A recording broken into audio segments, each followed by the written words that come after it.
बाप कहते हैं तुम काम चित्ता पर शिक्षा पर बैठ करके सभी काले बन गए हो। कृष्ण को भी श्याम सुंदर कहते हैं, तो जरूर काम चित्ता पर बैठा होगा तो श्याम बना होगा, और ज्ञान शिक्षा पर बैठा होगा तो सुंदर बना होगा। वो गुरु लोग तो समझते हैं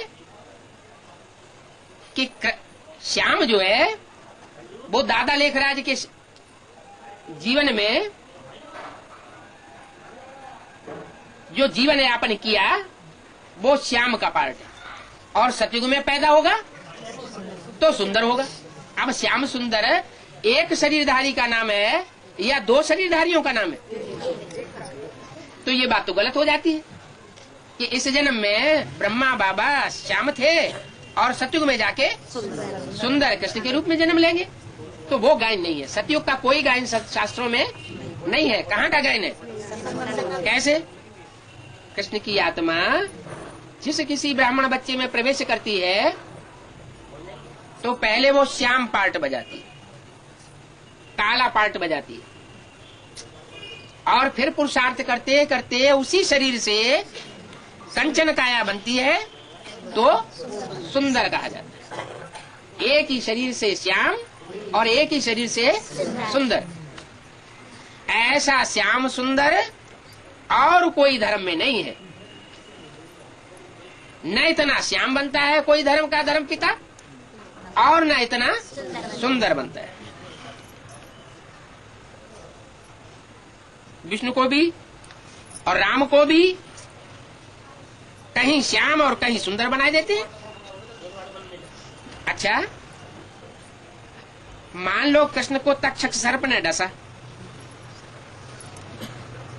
फिर राम को किसने डसा? वो क्यों काला हो गया? अरे ये तो काम विकार की बात है। काम विकार रूपी सर्प ने राम को भी डसा और कृष्ण को भी डसा। एक ही शरीर में दोनों आत्माएं काम करती है।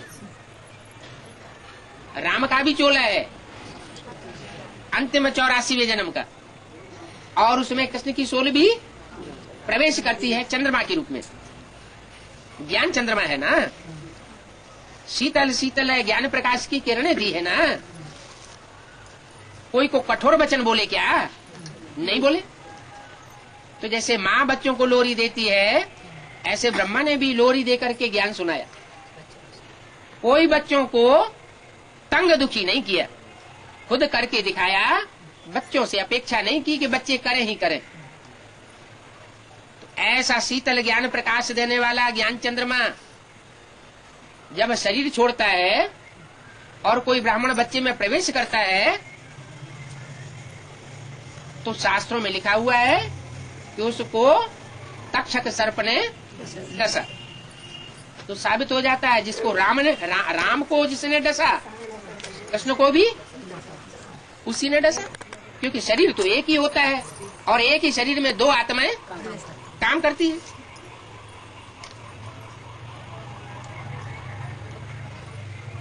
तो राम को भी श्याम और कृष्ण को भी श्याम दिखा देते हैं। शिवलिंग भी कोई कोई सफेद बनाते हैं और कोई काला बनाते हैं। भक्ति मार्ग में शिवलिंग को सफेद संगमरमर का पत्थर का भी बनाते हैं और फिर काले पत्थर का भी बना देते हैं। इसका मतलब राम भी काला, कृष्ण भी काला और शिव भी काला दिखाई दिया। अब शिव तो कभी काला बनता ही नहीं। शिव तो अभोक्ता है, जो भोगी होगा वो काला बनेगा। जो भोगी है ही नहीं उसके गोरे और काला बनने की बात ही नहीं पैदा होती। तो भक्ति मार्ग में तो जो आया सो करते जाते, लेकिन है यादगार कहाँ की? संगम युग की यादगार। तो शिवलिंग जो है वो भी शरीरधारी की यादगार है। उसमें जो बिंदु है वो शिव की यादगार है। लिंग जो रूप बनाते हैं उसको हाथ पांव नाक आंख कान नहीं दिखाते।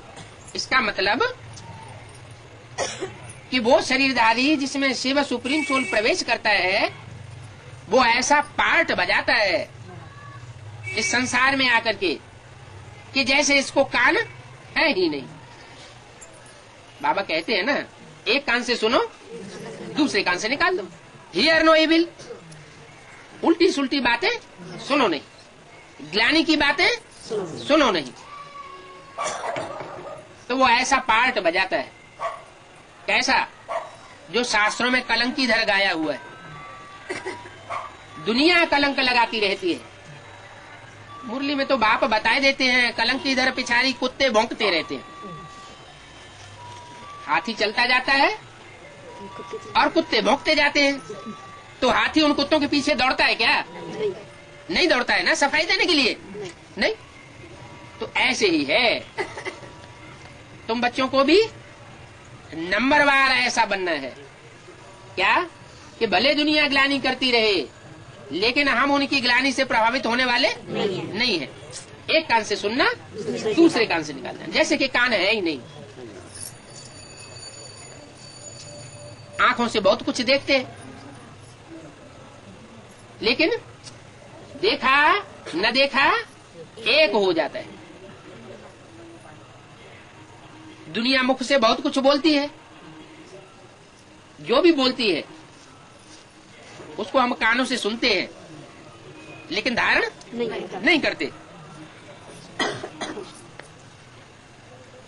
तो लिंग के लिए भी ये गायन हो जाता है भक्ति मार्ग में, कि लिंग को भी काला बनाए देते हैं। वो लिंग किसकी यादगार है? वो भी प्रजापिता की यादगार है। लिंग भक्ति मार्ग में शुरुआत में हीरे का बनाते थे, सोने का बनाते थे स्वर्ण लिंग, फिर चांदी का भी बनाते थे रजत लिंग, तांबे का लिंग बनाते थे ताम्र लिंग। इसका मतलब राम की ही आत्मा सतो प्रधान पार्टी भी बजाती है, रजो प्रधान पार्टी भी बजाती है, और कलयुग में आकर तमो प्रधान पार्टी भी बजाती है। तो देखो पुजारी लोग कितने अंदर श्रद्धालु होते हैं, जानते नहीं है कि हम क्यों पूजा करते हैं। काले कृष्ण की क्यों पूजा करते हैं, काले राम की क्यों पूजा करते हैं, काले पत्थर के लिंग को क्यों पूजते, जानते नहीं है, लेकिन पूजा करते हैं। कितनी भूत पूजा है। ये शरीर 5 तत्वों का बना हुआ है ना। शरीर की पूजा माना 5 तत्वों की पूजा, इसको कहा जाता है व्यभिचारी पूजा। भक्ति पहले व्यभिचारी थी। एक शिव की भक्ति होती है, कब? द्वापर के आदि में। पहले भक्ति भी व्यभिचारी होती है और बाद में भक्ति व्यभिचारी बन जाती है। अभी तो अनेकों को पूजते रहते हैं। अभी देखो क्या क्या पूजा होती रहती है। बंदर की भी पूजा करते रहते हैं,